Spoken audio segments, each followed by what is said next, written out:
Good morning class 10। आज हम आपका चैप्टर जो हमारा गोइंग ऑन है ही रिसोर्सेज का चैप्टर, इसी को कंटिन्यू करते हैं। तो आज हम जो है लैंड रिसोर्सेज के बारे में बात करेंगे।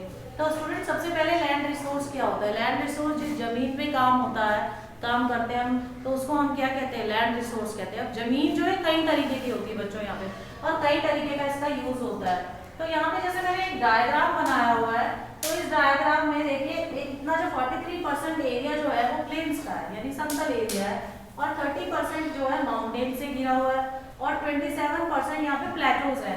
तो यानी कि जो लैंड है, लैंड के अंदर लैंड को अलग अलग चीजों में डिवाइड किया गया है। लैंड के ऊपर हमें बहुत कुछ देखने को मिलता है। उसी तरीके से लैंड में हमें लैंड की यूटिलाइजेशन की बात करते हैं हम, कि जमीन को किस तरीके से यूज किया जाता है बच्चों। तो वहां पे हम जमीन को कैसे यूज करते हैं?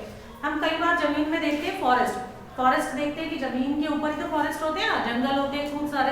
तो उन जंगलों में भी बताया गया है जो फॉरेस्ट होते हैं, पर उनको हम क्या करते हैं, कई बार बहुत सारे फॉरेस्ट ऐसे होते हैं वो कल्टीवेशन के लिए नहीं होते, वो जंगल है उसको रिजर्व करके रखा जाता है जमीन के ऊपर, और अपने आप भी कई बार जो है अपने आप ही नेचुरल वेजिटेशन जो है पनप जाती है। तो इसके साथ साथ बताया जा रहा है जो फॉरेस्ट है उसमें हमें कई बार बैरन और वेस्ट लैंड भी देखने को मिलती है। बैरन और वेस्ट, बैरन होती है बिल्कुल बंजर होती है, जो वेस्ट लैंड होती है फॉरेस्ट में खूब सारे, आप कहेंगे कि फॉरेस्ट में तो बहुत सारे पेड़ पौधे होते हैं, पेड़ पौधे भी होते हैं, जानवर भी होते हैं, पर कुछ एरियाज ऐसे भी होते हैं जहाँ पे पेड़ पौधे नहीं पनप पाते हैं।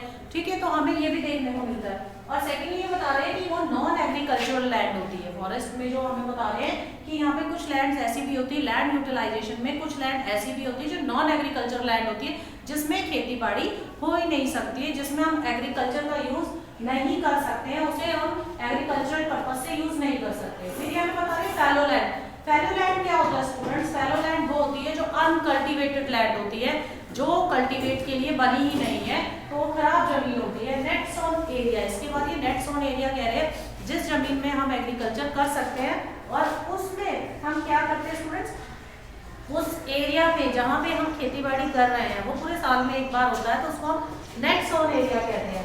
तो स्टूडेंट्स, हमने लैंड यूटिलाइजेशन में पढ़ा है कि लैंड में हम अलग अलग चीजों को देखते हैं। लैंड के ऊपर हम जो है प्लेन्स एरिया देखते हैं, लैंड के ऊपर हम माउंटेन्स देखते हैं, लैंड के ऊपर हम प्लेटोज देखते हैं।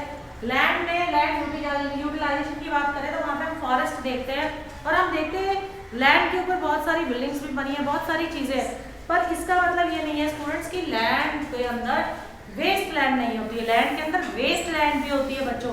वेस्ट लैंड होती है जिसका किसी तरीके से एग्रीकल्चर से कोई लिंक नहीं होता, हम उसे यूज नहीं कर सकते हैं। उसी तरीके से फैलो लैंड के बारे में हमने पढ़ा, जो क्या बता रहा हमें अनकल्टिवेटेड लैंड है जहाँ पे हम कल्टीवेशन नहीं कर सकते। फिर नेट सोन एरिया में हमें बताया गया है कि हम इसके अंदर कल्टीवेशन कर सकते हैं, साल में एक बार हम कल्टीवेशन कर सकते हैं, और उसमें अच्छे से अपना जो है एग्रीकल्चर करके अपना प्रॉफिट कमा सकते हैं। तो ये तो एक लैंड के बारे में जनरल से हमने बात पढ़ी है कि लैंड में फॉरेस्ट भी हमें देखने को मिल जाते हैं, लैंड में हमें सब चीजें देखने को मिलती है। और लैंड के ऊपर ये जरूरी नहीं है कि सारी ही फर्टाइल, सारी उपजाऊ जमीनों लैंड के ऊपर, लैंड में बंजर जमीनें भी देखने को मिलती है। ठीक है बच्चों, अब इंडिया के अंदर जो लैंड यूज पैटर्न है, इंडिया के अंदर जो लैंड को यूज करने का पैटर्न है वो किस तरीके से डिवाइड किया गया है? वो दो तरीके से इन्होंने डिवाइड किया, फिजिकल फैक्टर्स में और ह्यूमन फैक्टर्स में।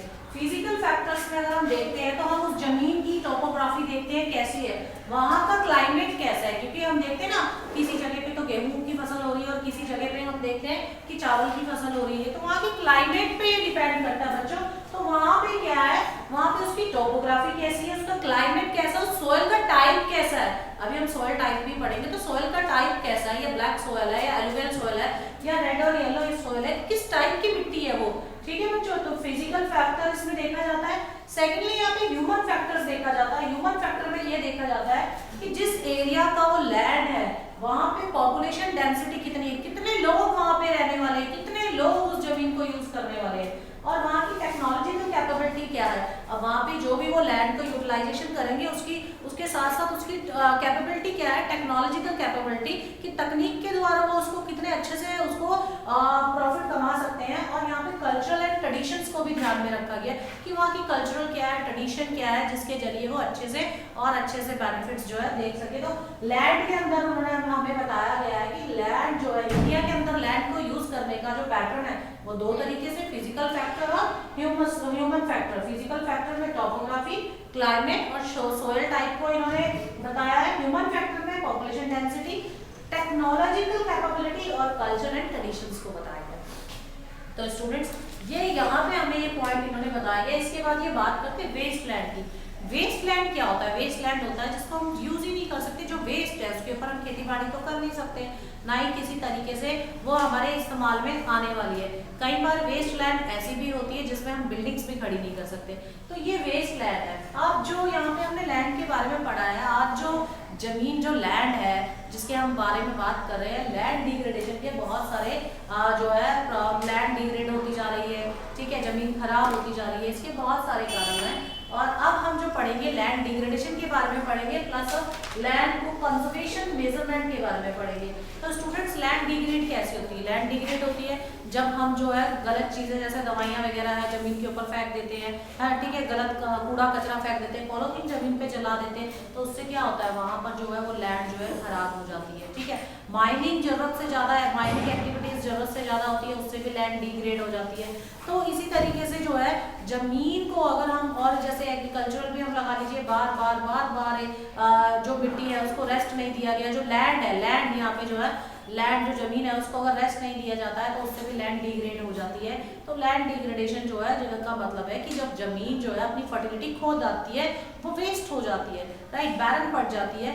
अब इसको कंजर्व कैसे करा जाए, कैसे हम इसको कंजर्व कर सकते हैं? तो लैंड को कंजर्व करने के लिए हम क्या कर सकते हैं स्टूडेंट्स? यहाँ पे सबसे पहले जो हम जो भी चीजें डिस्पोज करते हैं वो हम जमीन के ऊपर ना गिरे, दवाइयाँ ना गिरे, ताकि वो जो है लैंड जो है खराब ना हो।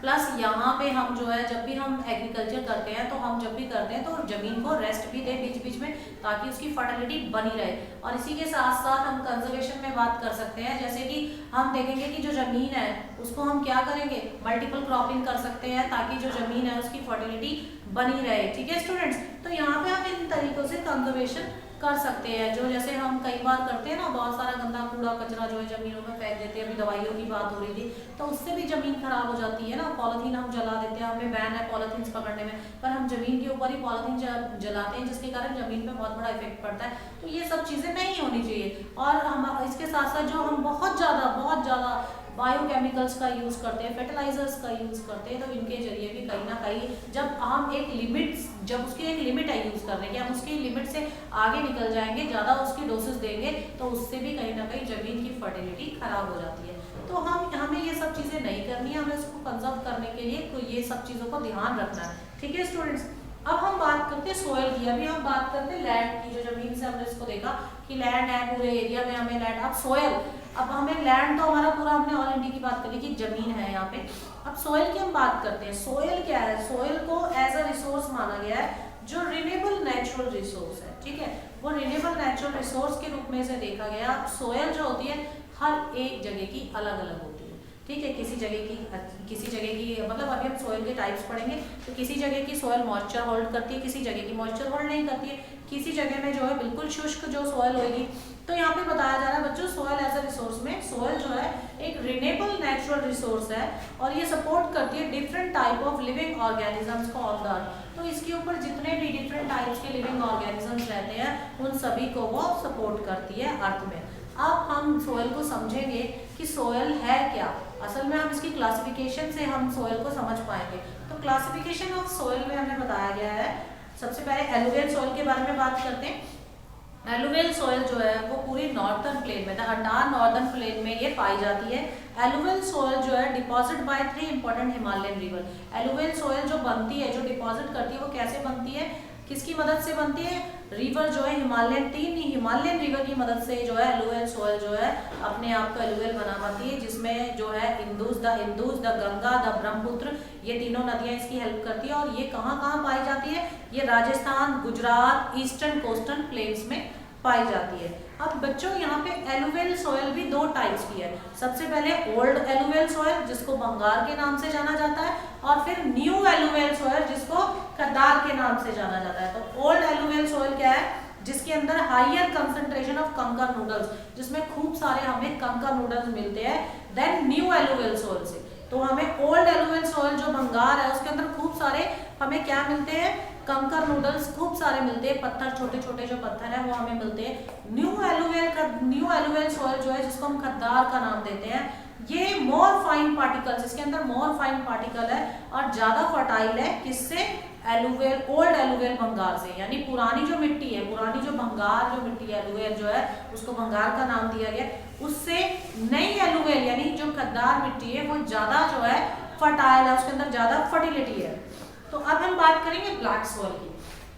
तो बच्चे ब्लैक सॉइल क्या है? Black in colour. Black soil जो है नाम से ही वैसे हमें पता चल रहा है कि ब्लैक सॉइल जो है कलर में ब्लैक है, काले रंग की है, जिसको रेगर सॉइल भी कहा जाता है। ये जो ब्लैक सॉइल है ये आइडियल है कॉटन ग्रो करने के लिए, कॉटन की फसल उगाने के लिए ये आइडियल है, और also known as black cotton soil, और इसको ब्लैक कॉटन सॉइल को भी ब्लैक सॉइल को जाना जाता है क्योंकि इस पे कॉटन की फसल होती है। अब ये कहाँ कहाँ मिलती है?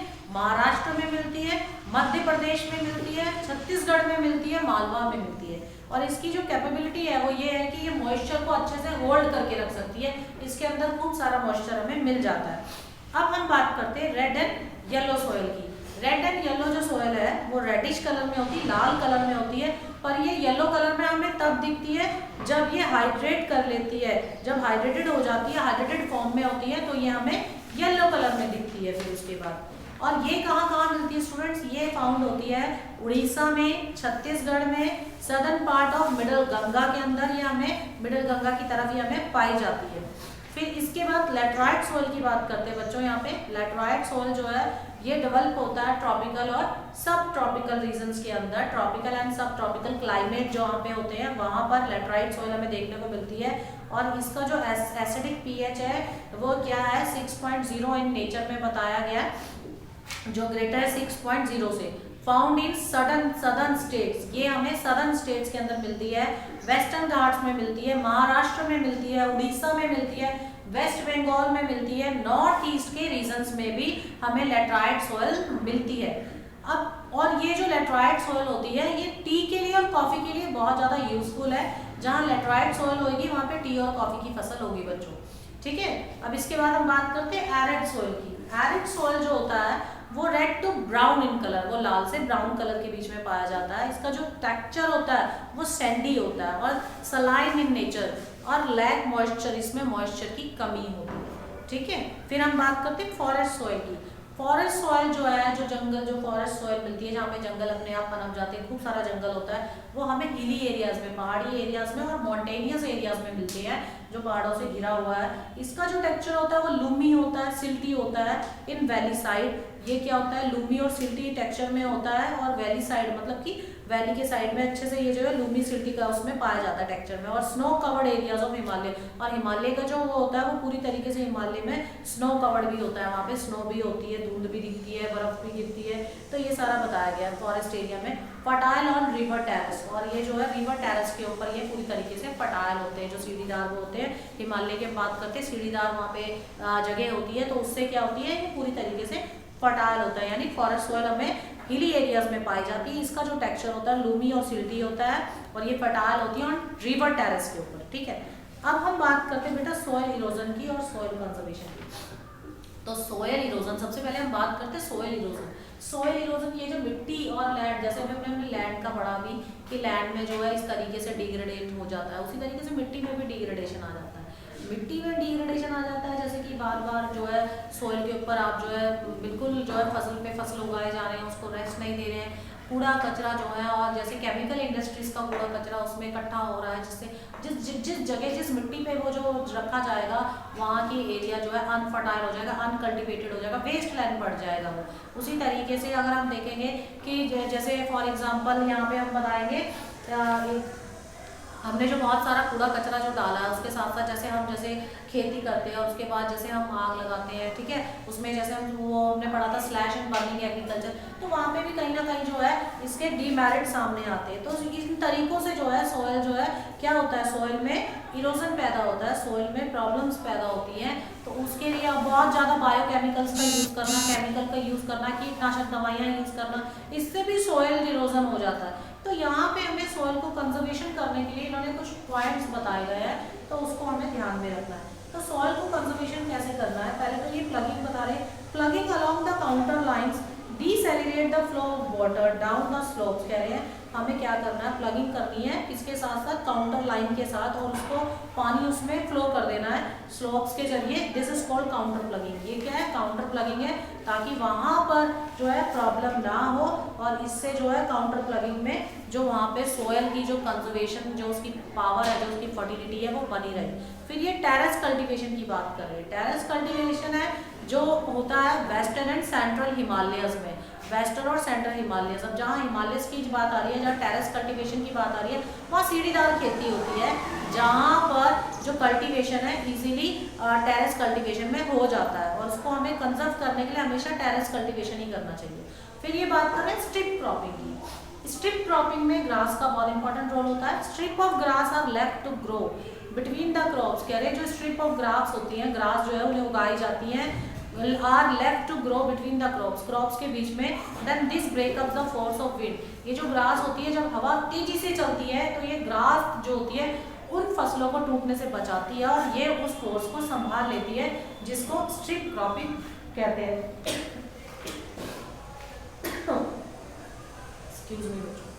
फिर यहाँ पे बात आती है शेल्टर बेल्ट्स।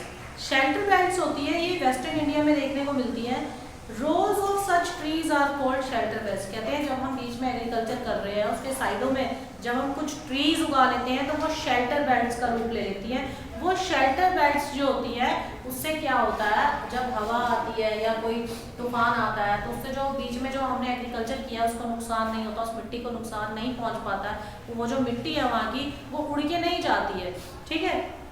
तो वो शेल्टर बेल्ट का काम करती है, जिससे वहाँ की मिट्टी जो है कंजर्व रहती है। क्योंकि हम देखते हैं ना, कई बार उपजाऊ जो मिट्टी होती है पानी के साथ बह के चली जाती है, मिट्टी उड़ के विंड के थ्रू भी चली जाती है, जिससे क्या होता है, जो सोयल इरोजन हो जाता है उस जगह पे, है ना। तो यहाँ पर हमें जो इन्होंने कंजर्वेशन के तरीके बताए हैं, सोयल कंजर्वेशन के तरीके, वो इन्होंने बताया है plugging, terrace cultivation, strip cropping and shelter belt. Shelter belt इन्होंने बताया स्टूडेंट। तो स्टूडेंट्स आई होप आपको ये चैप्टर समझ आया होगा। फिर भी आपकी कोई क्वेरीज है, कुछ आपको नहीं समझ आया है, तो आप मेरे पर्सनल नंबर में पूछ सकते हैं। Thank you students.